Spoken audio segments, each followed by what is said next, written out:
The first thing to know about the Keystone Pipeline is that it already exists. It runs about 2,000 miles and delivers crude oil from oil sands in Alberta, Canada, to refineries in the United States, where it gets converted to gasoline, diesel fuel, and other products. The new part is the XL, an expansion to the existing pipeline proposed back in 2008 by Calgary-based energy company TransCanada. The 1,700 miles of new pipeline that would eventually connect Alberta, Canada to the Gulf Coast was split into two parts. First, there's what's commonly called Keystone's southern leg, or the Gulf Coast expansion. It's 485 miles long and ties into the original pipeline, connecting Oklahoma, where there's been a bottleneck in oil flow, to the Gulf Coast of Texas, where there are lots of oil refineries.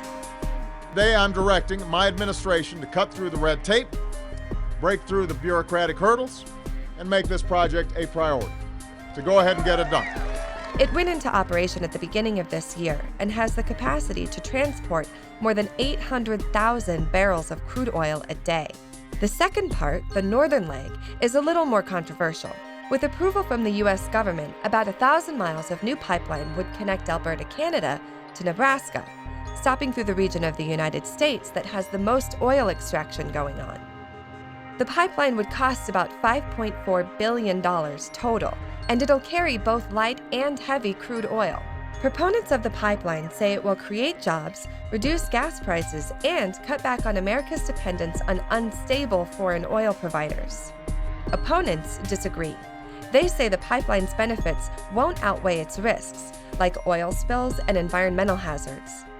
A State Department report says that building the Northern Keystone Pipeline expansion will create a few thousand construction jobs, but only about 50 permanent ones, and that its effect on the environment will be the equivalent of adding up to 5.5 million more cars on the road. But the State Department also says greenhouse gas emissions would still increase without the pipeline, because all that oil would have to be transported by trains instead. And more trains on the rails means more risk for accidents, too.